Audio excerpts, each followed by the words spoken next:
an effective manner is very difficult. And then the last thing I'd say, the benefit, I'm encouraging people, and people inside are being encouraged to look at the potential future winners as just that. It's a farm system, and there are people that are in A-League, and there are people in AAA, and there are people who didn't win that are already in the majors.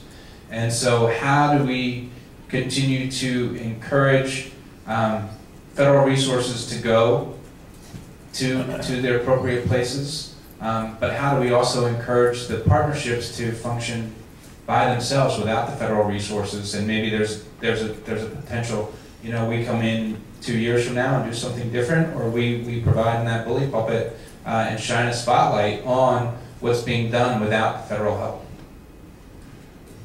Yeah, I just add a few things. I mean, I think the role of, you know, we're trying to build an intentional deployment network across, you know, semi-functional or highly functional institutions. With Jason yesterday, the young researcher and sociologist, I think had it about right in terms of, you know, the different signals become really important. So if a governor can say, I need that person to be the trusted facilitator to shepherd this grant along, just that little signal, and obviously you have to have the right leadership, hugely important. So stuff that doesn't, I mean, I increasingly in my job, you know, it's simply like encouraging outside activity and outside capacity to grow. In many ways, people on the inside are better able to organize the outside and vice versa.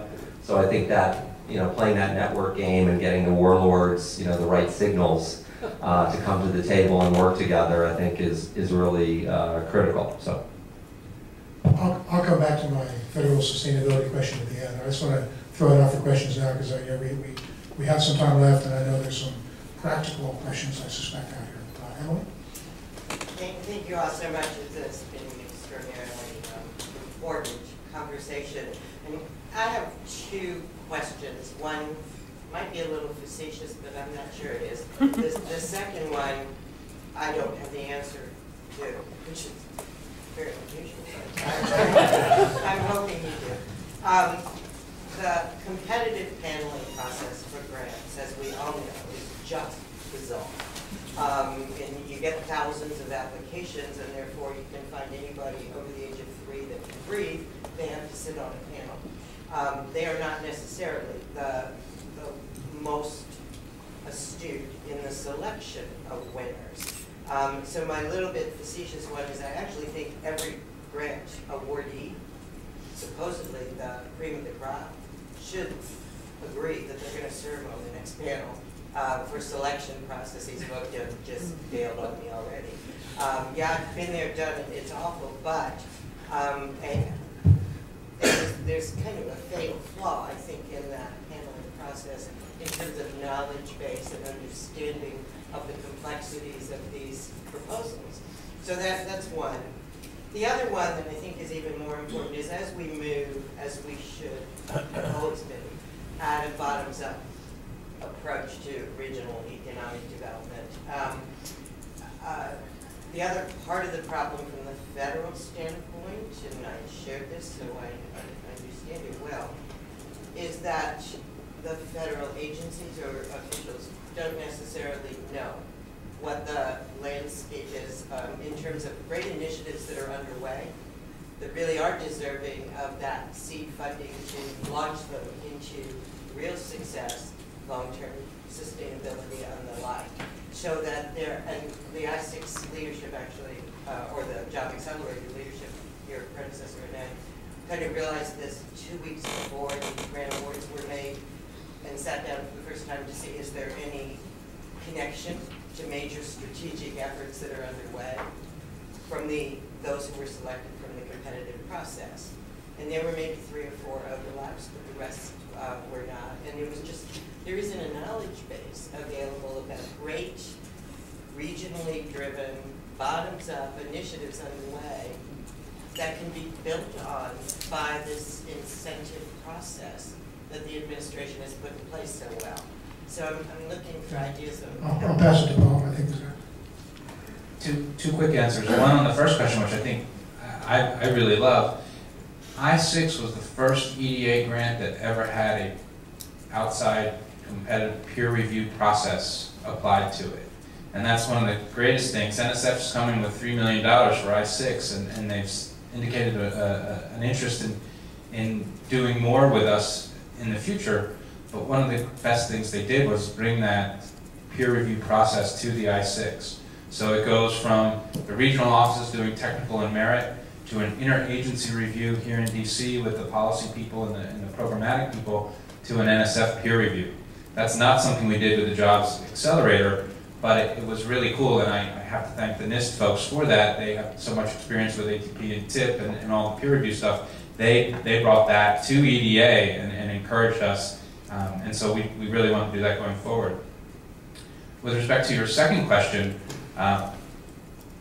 one of the things that we've been looking at, and I know Mark's in the room, and this Regional Innovation Accelerator Network is looking at how do we look at the venture development organizations that are doing a great job, and how do we look at those that would want to learn from the work being done elsewhere. And Mark's been trying to really make that information available.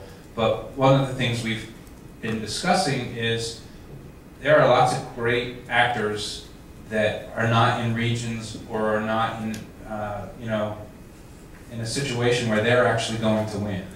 So how do we take, the MITs of the world and the Stanfords of the world and the folks like a Skoll Foundation, or even I'm getting a lot of interest from foreign universities, and they say, how can we get engaged? And I say, develop a relationship with a U.S. university or a U.S. organization where we're going to do some research in the United States, and the benefits don't just get transferred overseas, but the benefits stay in the United States. And if you can come up with a creative model like that, we, the federal government, need to figure out a system to make it easier for you to partner with communities outside of geographical limitations, but for you to partner with communities that can really take advantage of your experience and your know-how. And I'm even trying to apply that to the sources of capital.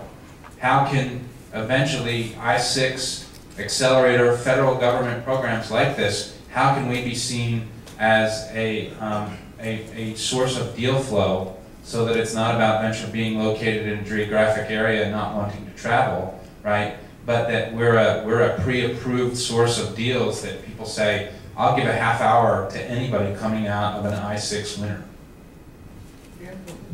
Yeah, just real quick on the competitive paneling thing, I think that's a great idea. On the question of how to get attention for what hidden gems that are out there, you're just setting up a big hobby horse of mine. But I mean, I having gotten a master's of regional planning in 1983 and then kind of gone off and been political for a while and then come back, I mean, I do think the microeconomic profession needs to be bolder. Get macroeconomists in a room for a week and TARP and $700 billion ship with, crazy multipliers. And I think John Fernandez and others have really helped start to fill in the backfilling around job creation and here's the multiplier effect of collaboration. I mean, there's starting to come estimates where the gushy stuff of getting people together, there's a multiplier associated with it. There's actual increase in export rates by companies, et cetera, and being a little bit more bold and heroic around the assumptions to get the jobs story out there faster would be good if possible. I just want to be clear, we have provided evaluators to all 3 grant cycles. Now, they haven't been judging in our region necessarily, so that's been very successful. I winced when you suggested that, because that is a tremendous time suck, as you well know. To your point about it being inefficient, that's our fault, everybody in this room, because the government doesn't know any better. They need the feedback from us at the individual department level. One of the great things that we learned during the Jobs Challenge is that there is an employment and training agency. Who knew? So you have to spend a little time with the individual agencies to let them know how innovative your programs are and what your needs are, because if not, they're going to continue to do the same thing, and it's a terribly inefficient model for getting funds out to where it's needed. So it's up to us to spend more time in DC, in our regions, in our local offices, talking to people about what we do and what our needs are. It is 9:30. One more quick question, Ed? Couple requests first, and then a question. The request is that we're in the business of designing and managing these new complex networks. There are no top or bottoms to networks, so dispensing with the top-down, bottom-up analogy, I think, would help us in the regions, because the attitude of a lot of feds who come in is, we're here to help you, dump stuff on the table, and then leave. And that is an experience we had with the auto communities. That's an experience we continue to have. It's a challenge for all of us to try to figure out this new set of strategies. So this top-down, bottom-up idea, I think, doesn't work for us. Second is that the importance of evidence-based strategies and understanding what works and what doesn't work. We're in the business of trying to figure out what works. A lot of times the feds are in the business of getting money out the door, and those are two different sets of incentives. So having money on the back end to help us figure out what works and enabling us to do evidence-based analysis is important. And I point out the Wired grant, a lot of good lessons learned, effectively deep sixed. We don't really know what the lessons of Wired were, frankly. But there are some important lessons. One last question, which is, who is working on the underlying statutes that are 30, 40, 50 years old?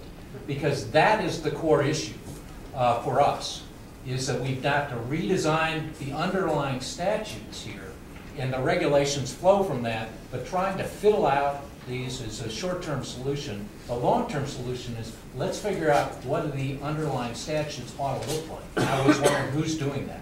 I'm actually gonna answer that one real quick and then pass it down on the bottom-up side, because that's also an interesting question. On who's doing what, CAP put out a report earlier this year, I think it was February, calling for a new Department of Competitiveness. And that's required. We need to restructure the federal government in some way. It's a very complicated thing to do, particularly because it runs into all the congressional statutes. So you need something more that actually gets Congress moving in that respect. And you know, the old cliche, watch this space. Our report that will be coming out in a couple of weeks will have some detailed recommendations about how we can get beyond the congressional hurdles that we face, as well as looking at how we can pull together. The other one is, and we proposed it, it's out now, is a common application across federal agencies for these things. Come up with a common application program so you can work on the redundancies. EDA has the power to do that now through statutes in many ways, working, partnering. It should be done in a reform of government, but we can do that now. As to the bottom-up side of it, Dan and I have had a lot of conversations about the political necessity of the bottom-up framework. So. Yeah, just one other thing on your point, and I completely agree that the statutory questions are huge. We actually met with our state reps here and attorneys. I mean, we're actively interested in partnering with others actually to identify what are flexible authorities that we can use now, which we can hopefully cobble together in various ways. And I know that Tarek and other groups have done work on that. On the bottom-up question, I guess I would offer a friendly amendment and both comment, which is, I think at the message level, pushing bottom-up is smart for this community and for building the network that you want, because I think it's catching fire as Washington's stuck and we should move out whatever money, et cetera. As a matter of mechanics and network design, you're absolutely right. But I do think right now we actually might be able to surf the bottom-up wave. You heard Anish in this chair yesterday frame his entire remarks starting from that. I think the administration is leaning into that, and I think it's very bipartisan that more local control is a general matter. So. I think we run out of time, so I don't get to follow up on the federal funding problems, but I'm sure that'll carry on in further conversation. Thank you.